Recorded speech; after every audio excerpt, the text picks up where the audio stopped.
Hello बच्चों, आज हम पढ़ते हैं एनसीईआरटी विज्ञान अध्याय 2, जिसका नाम है सूक्ष्मजीव मित्र एवं शत्रु। सबसे पहले हम समझते हैं सूक्ष्मजीव क्या होते हैं।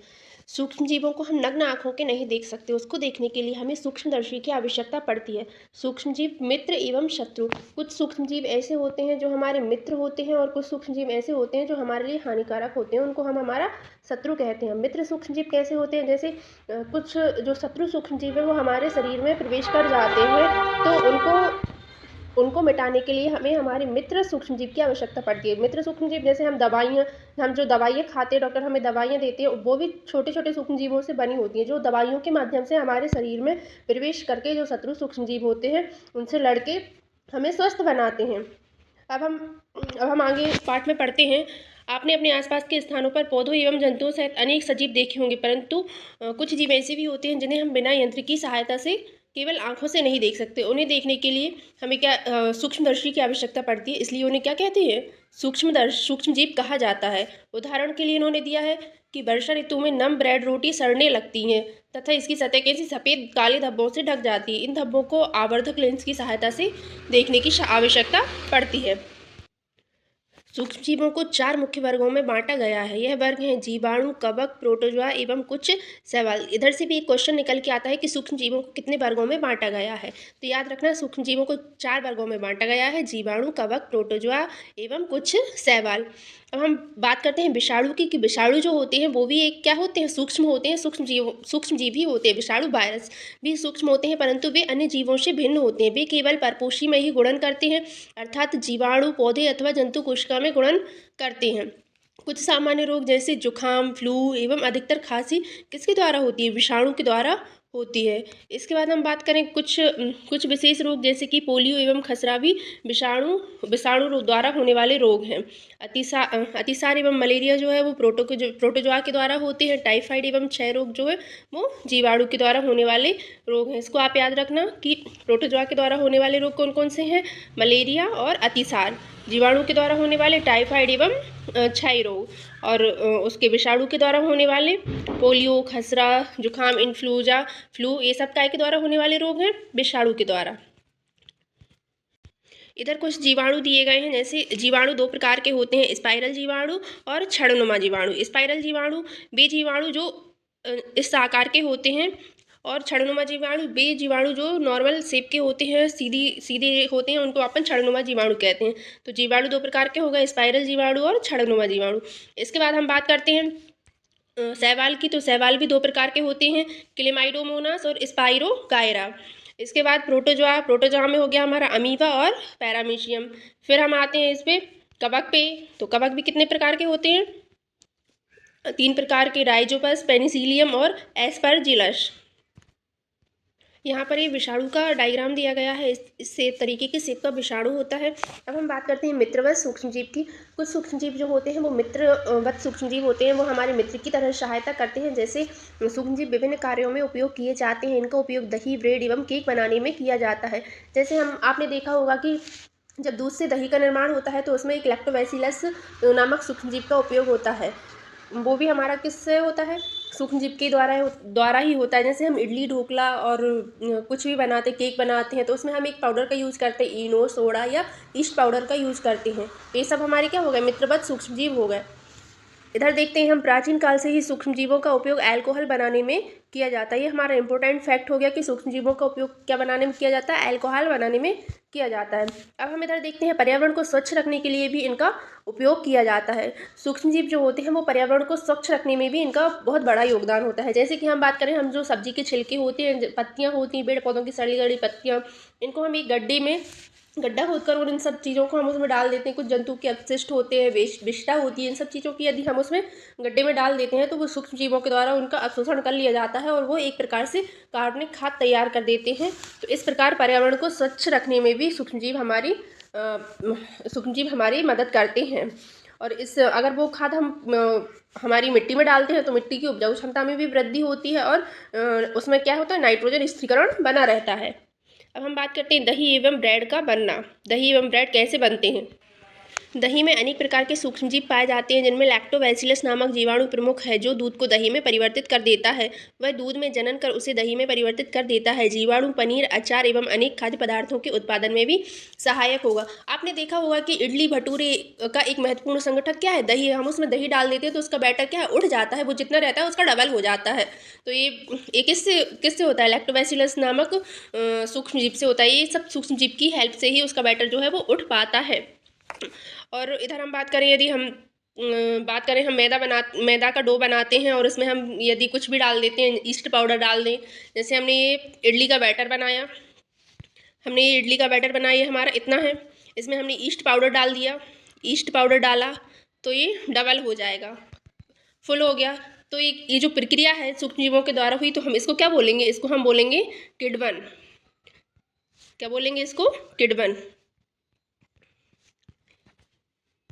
यहाँ पर इन्होंने क्रियाकलाप के द्वारा समझाया गया है कि इसमें थोड़ी मात्रा, एक चुटकी ईस्ट पाउडर मिलाकर गूंथ लीजिए। आप 2 घंटे बाद क्या देखते हैं? आपने गूंथे हुए मैदे को उठा हुआ, फूला हुआ पाया। जैसे ईस्ट पाउडर के साथ इन्होंने इधर मैदा को मिलाया और 2 घंटे बाद उसमें क्या हो गया? वो उठ गया, उसका बैटर फैल गया। ईस्ट तीव्रता से जनन करके श्वसन के दौरान कार्बन डाइऑक्साइड उत्पादित करता है। क्या उत्पादित करता है? Carbon dioxide. गैस के बुलबुले खमीर वाले मैदे का आयतन बढ़ा देते हैं। यह बेकिंग उद्योग में ईस्ट के उपयोग का आधार है। और यह गंध अल्कोहल की है, जो चीनी के अल्कोहल में परिवर्तित होने के कारण बना है। चीनी के अल्कोहल में परिवर्तन की यह प्रक्रिया जो है वो किण्वन या फॉर्मेंटेशन कहलाती है। अब किण्वन की खोज इधर किसने की थी? तो किण्वन की खोज लुई पाश्चर ने 1857 में की थी। ये याद रखने वाला फैक्ट है कि किण्वन की खोज किसने की थी और किण्वन किसे कहते हैं? तो किण्वन की खोज 1857 में लुई पाश्चर ने की थी। अब हमारा नेक्स्ट टॉपिक है सूक्ष्म जीवों के औषधीय उपयोग। सूक्ष्म जीवों को औषधीय उपयोग क्या होते हैं, तो हम इसके बारे में पढ़ते हैं। जब कभी आप बीमार पड़ते हैं तो डॉक्टर आपको पेनिसिलिन का इंजेक्शन देते हैं अथवा कोई अन्य प्रतिजैविक की गोली अथवा कैप्सूल देते हैं। इन औषधियों का स्रोत सूक्ष्मजीव है। ये बीमारी पैदा करने वाले सूक्ष्मजीवों को नष्ट कर देते हैं तथा उनकी वृद्धि को रोक देते हैं। इस प्रकार की औषधि प्रतिजैविक अथवा एंटीबायोटिक कहलाती है। आजकल जीवाणु और कवक से अनेक प्रतिजैविक औषधियों का उत्पादन हो रहा है, जैसे स्ट्रेप्टोमाइसिन, टेट्रासाइक्लिन और एरिथ्रोमाइसिन सामान्य रूप से उपयोग की जाने वाली प्रतिजैविक है, जिन्हें कवक एवं जीवाणु से उत्पादित करके बनाया जाता है। जैसा कि मैंने आपको चैप्टर स्टार्ट करने से पहले ही बताया था कि कुछ सूक्ष्मजीव हमारे अंदर प्रवेश कर जाते हैं, जिससे हमारा स्वास्थ्य खराब हो जाता है और फिर उनसे ही लड़ने के लिए हम सूक्ष्मजीवों के द्वारा बनी हुई कुछ दवाइयाँ खाते हैं, जो सूक्ष्मजीव हमारे दवाइयों के माध्यम से हमारे शरीर में प्रवेश करके जो शत्रु सूक्ष्मजीव होते हैं उनसे लड़ते हैं और हमारे शरीर को स्वस्थ बनाते हैं। अब हम बात करते हैं कि सन 1929 में अलेक्जेंडर फ्लेमिंग जीवाणु रोगों से बचाव हेतु एक संवर्धन का प्रयोग कर रहे थे। अचानक उन्होंने एक संवर्धन तस्तरी पर हरे रंग की फफूंद के छोटे बीजाणु देखे। उन्होंने पाया कि यह फफूंद जीवाणु की वृद्धि को रोकते हैं। यह तथ्य पाया कि बहुत सारे जीवाणु फफूंद द्वारा मारे गए। इस प्रकार फफूंद से पेनिसिलिन बनाई गई। पेनिसिलिन किससे बनाई जाती है? फफूंद से बनाई जाती है। और इसकी खोज किसने की थी? 1929 में अलेक्जेंडर फ्लेमिंग ने की थी। इसको याद रखना, 1929 में अलेक्जेंडर फ्लेमिंग ने फफूंद के द्वारा पेनिसिलिन बनाने की खोज की थी। इस पैराग्राफ में इन्होंने इधर ये बताया है कि डॉक्टर की सलाह पर प्रतिजैविक दवाएं लेनी चाहिए और डॉक्टर हमें जो सलाह देता है उस पर हमें जो प्रतिजैविक दवाएं देने का कोर्स देता है उस कोर्स को हमें कंप्लीट करना चाहिए। पूरा जितने दिन की दवाइयाँ देता है उतनी दवाइयाँ हमें खानी चाहिए। अदरवाइज़ क्या होता है, यदि हम ये बिना डॉक्टर की सलाह के दवाई ले लेते हैं और हम उस कोर्स को कंप्लीट नहीं करते हैं, तो हमारी जब दोबारा तबीयत खराब होती है और हम दवाइयाँ खाते हैं तो वो दवाइयाँ हमारी बॉडी पर उतने जल्दी इफेक्ट नहीं करती हैं। इधर नेक्स्ट टॉपिक है हमारा टीका। वैक्सीन क्या होता है? तो टीका के बारे में हम समझते हैं, कुछ बीमारियां ऐसी होती हैं जो बहुत तेज़ी से बढ़ रही होती हैं, उनका हमेशा के लिए उसकी रोकथाम करने के लिए टीका बनाया गया है। जैसे अभी 2020 और 21 में कोरोना वायरस आया था, तो कोरोना वायरस की रोकथाम के लिए सबको वैक्सीन लगी थी, टीका लगा था। तो ये वैक्सीन वही टीका होता है। जैसे पोलियो, खसरा, चेचक, इन सब के टीके लग जाते हैं बचपन में। जब बच्चा जन्म लेता है तब से उसको 1 से 1.5 साल तक टीका लगना प्रारंभ हो जाता है। जब उसका जन्म होता है तब से ही उसको स्टार्टिंग में 3 टीके, फिर 1 महीने में, 1.5 महीने में, 2.5 महीने में, 9 महीने में, 3 महीने में, फिर 1.5 साल में, 5 साल में, इस तरीके से उसको कंटिन्यू टीके लगते हैं, जिससे क्या होता है कि वो उसके अंदर जो रोगों से लड़ने की इम्यूनिटी बढ़ जाती है।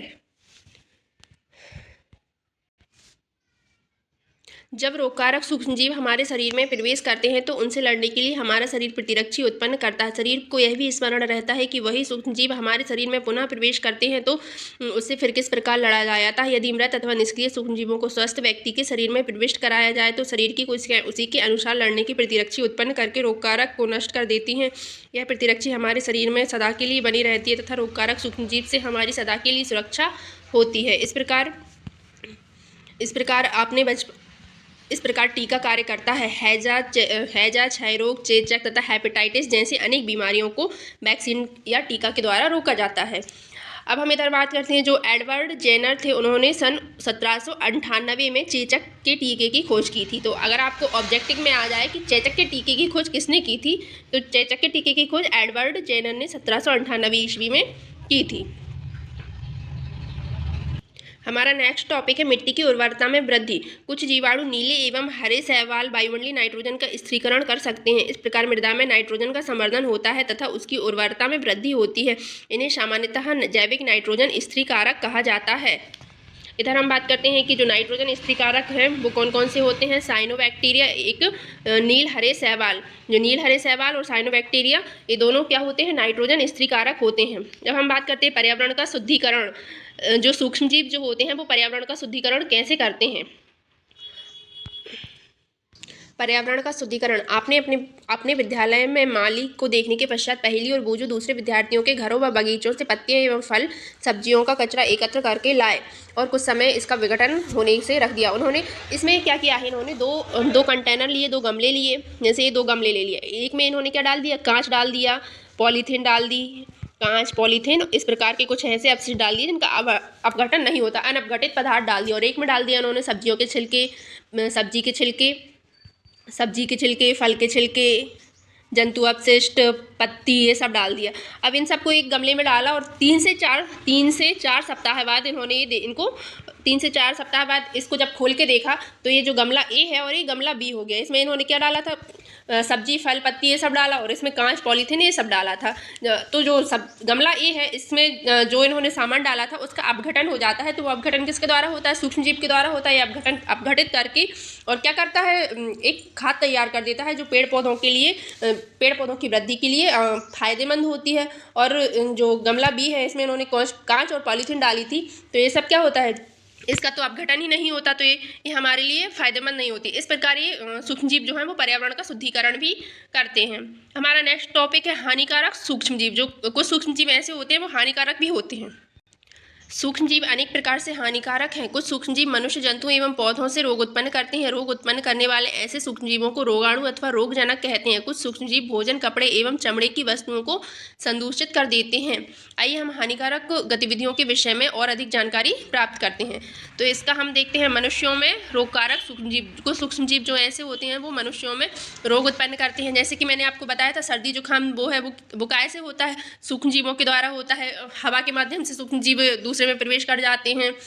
हाथों के संक्रमण के माध्यम से सूक्ष्मजीव हमारे शरीर में प्रवेश कर जाते हैं। और जैसे जो मक्खी होती हैं, मच्छर होते हैं, ये क्या होते हैं, हर कहीं किसी की बिस्टा पे खुले में कहीं भी बैठ जाते हैं। और यदि बिना ढका हुआ खाना रखा रहता है तो ये आकर उस पर बैठ जाते हैं, जिससे वो खाना संक्रमित हो जाता है और फिर हम उसका सेवन करते हैं। तो हमारे अंदर भी वो सूक्ष्मजीव, शत्रु सूक्ष्मजीव है, हानिकारक सूक्ष्मजीव है, वो हमारे शरीर में हानिकारक सूक्ष्मजीव हमारे शरीर में प्रवेश कर देते हैं और उससे हम बीमार हो जाते हैं।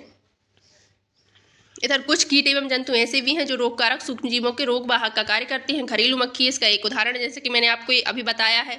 अब इधर हम देखते हैं कि भोजन को सदा ही ढककर रखना चाहिए। इन्होंने ये सलाह दी है कि भोजन को हमेशा क्या करना चाहिए, ढककर रखना चाहिए। बिना ढके भोजन को खाने से बचना चाहिए। मादा एनाफ्लीज मच्छर जो है इसका अन्य उदाहरण है। मादा एनाफ्लीज मच्छर भी जो होता है वो क्या करता है, कहीं भी बैठ जाता है और खाने पर आके बैठता है, तो उससे भी खाना प्रदूषित होता है। मच्छर प्लाज्मोडियम का वाहक है। मादा एडीज मच्छर जो है डेंगू का वायरस है। डेंगू का वायरस कौन सा है, मादा एडीज मच्छर। हम मलेरिया अथवा डेंगू के नियंत्रण को किस प्रकार नियंत्रण कर सकते हैं। तो हम जानते हैं कि जो मच्छर होते हैं उनको कहाँ ज़्यादा पनपते हैं, वो खाली जगह में जहाँ गड्ढे होते हैं और उनमें पानी भरा हुआ होता है, वहाँ पर मच्छर ज़्यादा इकट्ठे होते हैं। और अधिकतर मच्छर बारिश के दिनों में होते हैं। तो हमको ज़्यादा से ज़्यादा ध्यान रखना चाहिए कि कहीं भी ऐसी जगह पर, खुली हुई जगह पर पानी एकत्र ना हो। अगर पानी ज़्यादा इकट्ठा नहीं होगा तो मच्छर नहीं फैलेंगे। इस प्रकार से हम इसका नियंत्रण कर सकते हैं। इधर सारणी 2.1 में मनुष्य में सूक्ष्मजीवों द्वारा होने वाले सामान्य रोग दिए गए हैं। मानव रोग, रोग कारक, सूक्ष्मजीव, संचरण का तरीका और बचाव के उपाय। क्षय रोग किससे होता है? जीवाणु के द्वारा होता है। खसरा ये वायरस के द्वारा होता है और इसके संचरण का माध्यम क्या है? वायु है। चिकन पॉक्स ये भी वायरस के द्वारा होता है, इसके संचरण का माध्यम वायु या सीधे संपर्क से होता है। पोलियो का सूक्ष्मजीव के द्वारा होता है और वायरस सूक्ष्मजीव के द्वारा होता है और संचरण का तरीका है इसका वायु। इसके बचाव के उपाय की बात करें तो हम रोगी व्यक्ति को पूरी तरह से अन्य व्यक्तियों से अलग रखना होगा। रोगी की अन्य व्यक्तिगत वस्तुओं को अलग रखना उचित समय पर टीकाकरण। अब हम बात करते हैं हैजा की। तो हैजा का रोग कारक सूक्ष्मजीव है जीवाणु और इसका संचरण का तरीका है जल, भोजन। टाइफाइड की बात करें तो टाइफाइड का रोग कारक सूक्ष्मजीव है जीवाणु और संचरण का तरीका है जल। इनके बचाव के उपाय की बात करें तो व्यक्तिगत स्वच्छता एवं अच्छी आदतों को अपनाना, भली भांति पके भोजन, उबला पेयजल एवं टीकाकरण। हेपेटाइटिस ए इसके संचरण का तरीका है वायरस, संचरण का रोग कारक सूक्ष्मजीव है वायरस, संचरण का तरीका है जल, उबले हुए पेयजल का प्रयोग और टीकाकरण। मलेरिया प्रोटोजोआ से होता है। मच्छर संचरण का तरीका मच्छर है। मच्छरदानियों का प्रयोग करना, मच्छर भगाने वाले रसायन का प्रयोग करना, कीटनाशक का छिड़काव एवं मच्छर के प्रजनन रोकने के लिए जल को किसी भी स्थान पर एकत्रित नहीं रहने दें। ये एक इम्पोर्टेंट सारणी है, इसको आप याद करना, इसमें से बहुत सारे क्वेश्चन बनेंगे आपको। अब हम बात करते हैं जंतुओं में रोग कारक जीवाणु। अनेक सूक्ष्मजीव केवल मनुष्य एवं पौधों में ही रोग के कारण नहीं है वरन वे दूसरे जंतुओं में भी रोग उत्पन्न करते हैं। उदाहरण के लिए एंथ्रेक्स मनुष्य एवं मवेशियों में होने वाला भयानक रोग है जो जीवाणु द्वारा होता है। गाय में खुर एवं मुंह में रोग का वायरस होता है। इसकी खोज किसने की थी? एंथ्रेक्स की रॉबर्ट कोच ने 1876 में बैसिलस एंथ्रेसिस नामक जीवाणु की खोज की थी जो एंथ्रेक्स रोग का कारक है। तो ये इम्पोर्टेंट है। रॉबर्ट कोच ने 1876 में बैसिलस एंथ्रेसिस नामक जीवाणु की खोज की थी जो एंथ्रेक्स रोग का कारक है। अब हम बात करते हैं पौधों में रोग उत्पन्न करने वाले सूक्ष्मजीव। जो पेड़ पौधे होते हैं आपने देखा होगा अपने इधर, जैसे गेहूं, चावल, गन्ना, संतरा इत्यादि पौधों में भी रोग लग जाते हैं, उनकी फसल खराब हो जाती है किसी की, फिर उसमें वो कीटनाशक का उपयोग करते हैं, तो ये भी सूक्ष्मजीवों के कारण होता है, ये भी रोग उत्पन्न कर देते हैं इन सब में। इनकी भी एक सारणी दी गई है जो पौधों में सूक्ष्मजीवों द्वारा पौधों में होने वाले कुछ सामान्य रोग, इसको हम पढ़ते हैं, जैसे पादप रोग, सूक्ष्मजीव और संचरण का तरीका। जैसे नींबू कैकर किसके द्वारा होता है? जीवाणु के द्वारा और संचरण का तरीका है वायु। गेहूं की रस्ट कवक के द्वारा होती है और संचरण का तरीका है वायु एवं बीज। भिंडी की पीत वायरस के द्वारा होती है और संचरण का तरीका है इसका कीट। हमारा नेक्स्ट टॉपिक है खाद्य विषाक्तन।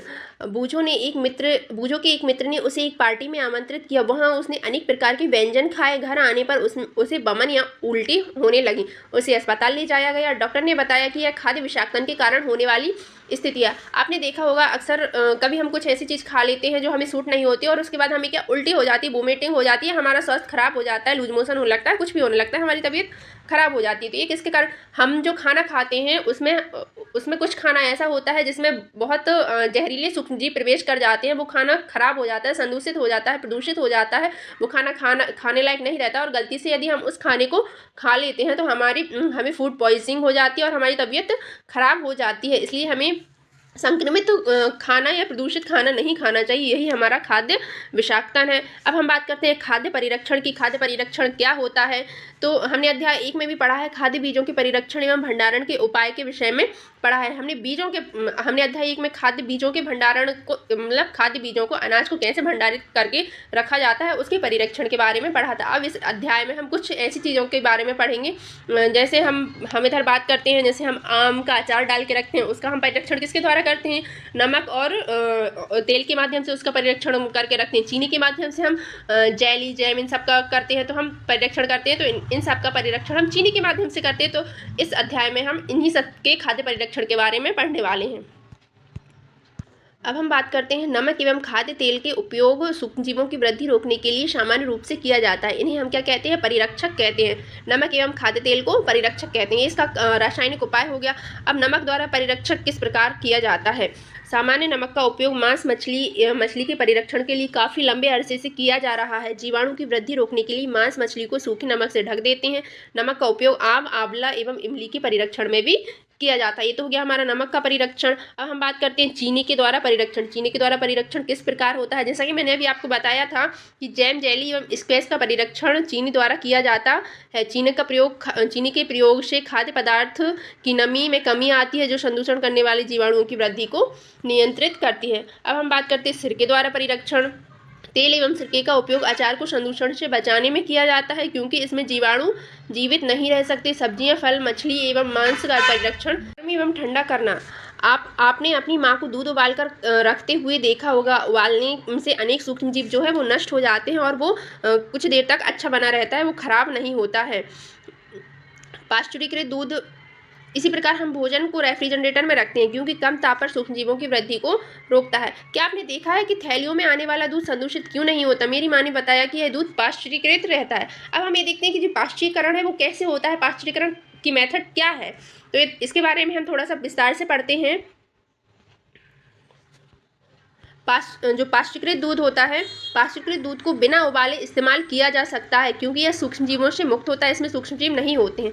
इसके लिए दूध को 70 डिग्री सेंटीग्रेड पर 15 से 30 सेकंड के लिए गर्म करते हैं, फिर एकाएक ठंडा करके उसका डायरेक्ट पॉलीथीन में भंडारण कर लेते हैं। ऐसा करने से जो है सूक्ष्मजीवों की वृद्धि जो है वो रुक जाती है और वो दूध बहुत सारे दिनों तक अच्छा बना रहता है। और इस प्रक्रिया की खोज किसने की थी? लुई पाश्चर ने की थी, नामक वैज्ञानिक ने की थी, इसलिए इसे पाश्चुरीकरण कहते हैं। तो पाश्चुरीकरण किसे कहते हैं? ये आपको याद रहेगा कि पाश्चुरीकृत दूध को बिना उबाले इस्तेमाल किया जा सकता है, और इसकी खोज किसने की थी? लुई पाश्चर ने की थी, इसलिए इसका नामकरण क्या रखा? पाश्चुरीकरण कहते हैं इसको। अब हम बात करते हैं भंडारण एवं पैकिंग की, कि आजकल मेवे तथा सब्जियां भी वायुरोधी सील किए गए पैकेटों में बेचे जाते हैं, जिससे सूक्ष्मजीवों से सुरक्षा होती है। हमारा लास्ट टॉपिक है नाइट्रोजन स्थिरीकरण का। आपने कक्षा 6 और 7 में राइजोबियम जीवाणु के बारे में पढ़ा है, जो लेग्यूम पौधों दलहन, लेग्यूम पौधे क्या होते हैं? दलहन के, जिनकी दालें की जाती हैं, वो उन पौधों को लेग्यूम पौधे कहा जाता है। में नाइट्रोजन स्थिरीकरण में सहायक होते हैं। स्मरण कीजिए, राइजोबियम लेग्यूम पौधों की ग्रंथिकाओं में रहते हैं, जैसे सेम, मटर, जो एक सहजीविता है। कभी कभी तड़ित विद्युत द्वारा भी नाइट्रोजन स्थिरीकरण होता है, परंतु आप जानते हैं कि नाइट्रोजन की मात्रा वायुमंडल में स्थिर रहती है। आपको आश्चर्य होगा कि यह कैसे संभव है। आइए इसके विषय में हम समझते हैं। यहाँ पर हम नाइट्रोजन चक्र को देखते हैं। ये नाइट्रोजन चक्र बहुत ही इंपॉर्टेंट है, हम इधर इसको समझते हैं।